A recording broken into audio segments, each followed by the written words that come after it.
So hello students, आज हम discuss करने वाले हमारे डेफिसिट डिमांड और एक्सेस डिमांड चैप्टर का पार्ट थर्ड, जिसमें हम डिस्कस करेंगे बेसिकली कि आज कि जब एक्सेस डिमांड होता है तो उसका इकोनॉमी पे क्या इफेक्ट पड़ता है और एक्सेस डिमांड होती है अगर एडी ज्यादा हो जाता है तो वो किस किस कारण से होता है। तो चलिए शुरू करते हैं। मेरा नाम है रविकेश शेफ और आप देख रहे हैं आईटी क्लासेस की 95 प्लस सीरीज।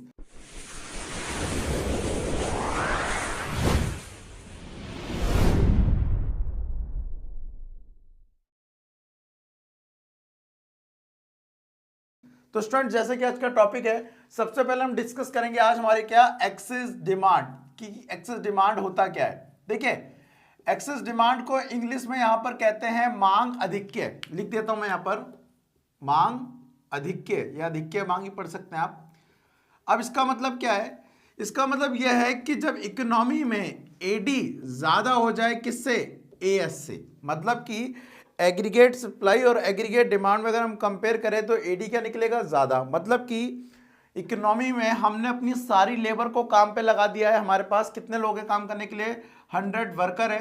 हमने 100 वर्कर को काम पे लगा दिया और उन्हें प्रोडक्शन करा, मान लीजिए 1000, कुछ भी यूनिट ले सकते हैं। अब 1000 प्रोडक्शन करने के बाद भी डिमांड जो आ रही है वो आ रही है 1200। अब ध्यान देने वाली बात है कि लेबर एक भी नहीं बची है, सबको काम पे लगा दिया गया है। उसके बाद भी हो क्या रहा है? हमारे लोगों को रोजगार मिलने के बाद भी डिमांड क्या नहीं हो पा रही? कंप्लीट नहीं कर पा रहे। मतलब सप्लाई उस डिमांड को कवर नहीं कर पा रही है। तो कितनी ज्यादा हो रही है? ये ज्यादा हो रही है 200। इस 200 को हम बोलेंगे यहां पर क्या? एक्सेस डिमांड, मांग अधिक्य। अब इस एक्सेस डिमांड की वजह से होगा क्या? हम ऐसा तो नहीं करेंगे कि सप्लाई ज्यादा करने लग जाएंगे, लेकिन यह जरूर होगा कि इसकी वजह से इकोनॉमी में कहीं ना कहीं सप्लाई कम होने की वजह से, डिमांड ज्यादा होने की वजह से रेट जो है वो बढ़ने लग जाए, प्राइस जो है वो बढ़ने लग जाए, जिसे बोलेंगे हम इन्फ्लेशनरी गैप। वो दबाव पड़ेगा, वो प्रेशर पड़ेगा। तो पहले इसको हम एक डायग्राम के थ्रू समझ लेते हैं। ये बेसिकली आपको समझ आ गया होगा। डायग्राम में देखिए क्या करना है। सबसे पहले आपको एक वाई एक्सिस लेना है, एक एक्स एक्सिस लेना है। यहां पर आपको एडी पूरा लिख देना है, यहां पर इनकम एंड आउटपुट पूरा लिख देना है, आय एंड उत्पादन। ठीक है, यहां पे आप पूरा लिखेंगे एक्स एक्सिस वाई।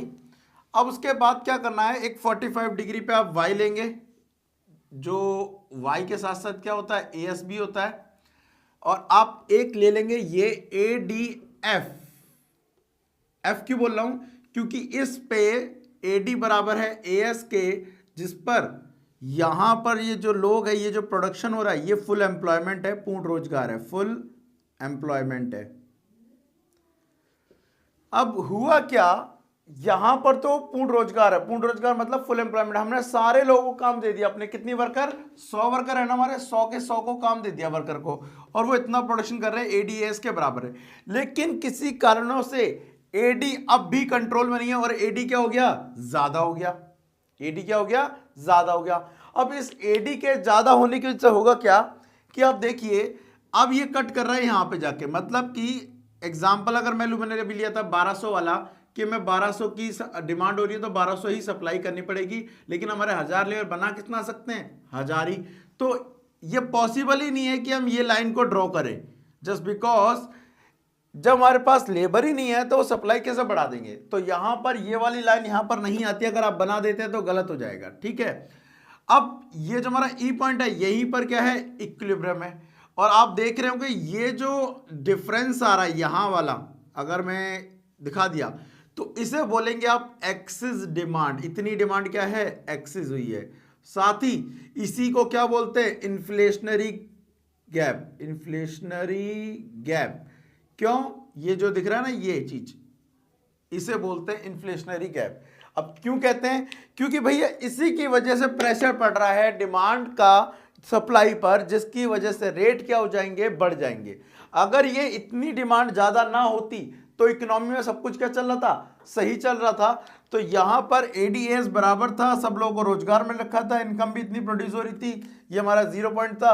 लेकिन हुआ क्या? डिमांड बढ़ने से ये एडीएफ से एडीई हो गई। ई का मतलब यहां पर क्या है? Excess demand. एफ का मतलब है यहां पर फुल एम्प्लॉयमेंट या इक्विलिब्रियम। ठीक है, तो ये उसके बाद जो एक्स्ट्रा डिमांड बढ़ी है, ये क्या कहलाएगी? आपकी एक्सेस डिमांड। तो ये आप बना देंगे इसका डायग्राम।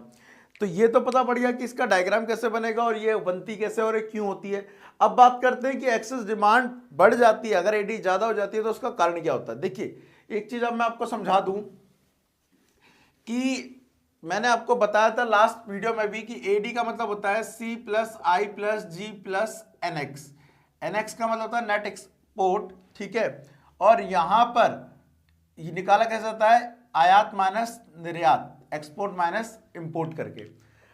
अब मैंने बोला था इसको 100 मान लीजिए, इसको 100 मान लीजिए, जी को 100 मान लीजिए, एनएक्स को 100 मान लीजिए, 100 कैसे निकला, जैसे भी निकला इन दोनों को लेस करके टोटल हमारा जो एडी बैठ रहा है 400। मैंने लास्ट क्लास में आपको ये बताया था कि इन चारों में से किसी में भी कमी हो जाए ना, सी में, आई में, जी में, एनएक्स में, तो एडी कम हो जाएगा जिससे डेफिसिट डिमांड निकलेगा। सेम अपोजिट अगर इनमें से एक में भी इंक्रीज हो जाए ना तो डिमांड पे इफेक्ट पड़ जाएगा एग्रीगेट। तो देखो अगर ये 200 हो जाए और सब 100 ही रहे, ठीक है, और सब क्या रहे 100, तो इन दैट केस ये कितना हो जाएगा 500। अगर ये 100 रहे और ये 200 हो जाए तो भी 500, ये 100 रहे ये 200 हो जाए तो भी 500। मतलब कि सी आई जी एन एक्स किसी में भी चेंज हो जाए ना, चेंज का मतलब इंक्रीज हो जाए, तो हमारे को क्या मिलेगी, एग्रीगेट डिमांड बढ़कर मिलेगी, जिसे हम बोलेंगे एक्सेस डिमांड। तो एक्सेस डिमांड के यही कारण भी निकल के आते हैं। सबसे पहला बोल रहा है right in private final consumption expenditure, निजी भोग व्यय में वृद्धि। इसका मतलब है अगर लोग सी हाउस होल्ड अपना कंजम्पशन को बढ़ा देंगे तो कहीं ना कहीं हमारे जो कंजम्पशन है सी है वो बढ़ जाएगा, जिसकी वजह से एडी भी बढ़ सकता है। Okay next, rise in investment expenditure, निजी निवेश व्यय में वृद्धि। इसका मतलब यह है कि अगर प्रोड्यूसर ज्यादा इन्वेस्टमेंट करने लग जाएं, ज्यादा मटेरियल खरीदने लग जाएं, तो इससे क्या होगा, हमारा एग्रीगेट डिमांड बढ़ जाएगा। Next, rise in government expenditure, सरकारी व्यय में वृद्धि। आप सभी को पता है सरकार भी खर्च करती है, किसके लिए करती है, जनता के लिए करती है, चाहे वो कंजम्पशन के लिए कर रही हो, चाहे वो इन्वेस्टमेंट के लिए बन रही हो। जैसे जो डैम बनवा रही है, हॉस्पिटल बनवा रही है, ब्रिज बनवा रही है, तो ये इन्वेस्टमेंट है। अगर लोगों को महंगा अनाज खरीद कर सस्ते पे प्रोवाइड करे तो कंजम्पशन है, लेकिन सरकारी व्यय है ना। अब अगर ये सरकारी व्यय बढ़ जाएगा, सरकारी व्यय बढ़ जाएगा तो कहीं ना कहीं एडी बढ़ जाएगा। नेक्स्ट, इंक्रीज एक्सपोर्ट्स, अगर विदेशी हमसे ज्यादा खरीदने लग जाए तो हमारी एग्रीगेट डिमांड बढ़ जाएगी। अगर हम विदेशों से कम खरीद कर, डिक्रीज इन इंपोर्ट, विदेशों से कम खरीदे अपने देश में ज्यादा खरीदे, तो इसका भी इफेक्ट पड़ेगा एडी पे। और लास्ट, डिक्लाइन इन टैक्सेस, अगर हमारे करों में कमी की जाएगी ना सरकार के द्वारा तो हमारी डिस्पोजल इनकम बढ़ जाएगी। जस्ट बिकॉज अगर हमसे गवर्नमेंट टैक्स लेती है और टैक्स कम ले रही है तो हमारे पास पैसा क्या बचेगा, ज्यादा बचेगा। पैसा ज्यादा बचने की वजह से हमारी डिमांड क्या होगी, ज्यादा होगी, तो जिससे एग्रीगेट डिमांड क्या हो जाएगी, फिर बढ़ जाएगी। तो बेसिकली ये 6 कारण थे इसकी वजह से एक्सेस डिमांड बढ़ती है। और लास्ट क्लास में हमने डिस्कस करी थे 6 कारण जिसकी वजह से एक्सेस डिमांड मतलब एग्रीगेट डिमांड घटती है। तो इस वीडियो में यही था, मैं आपको समझाना चाह रहा था कि एग्रीगेट डिमांड क्या होती है, एक्सेस डिमांड क्या होती है और एक्सेस डिमांड के कारण क्या होते हैं। ठीक है, होपफुली आपको आज का टॉपिक समझ आया होगा। वेल, इससे रिलेटेड अगर आपको कोई भी डाउट्स है, कोई भी सजेशन है, प्लीज कमेंट्स बॉक्स में लिख सकते हैं। साथ ही क्या इसका लास्ट टॉपिक और रह रहा है हमारा एक, जिसमें हम डिस्कस करेंगे कि एक्सेस और डेफिसिट डिमांड को कैसे दूर किया जा सकता है, जिसका नेक्स्ट पार्ट आएगा कल, तो उसको देखते हैं कल, मिलते हैं कल। तो आज के लिए thank you, tata and bye bye.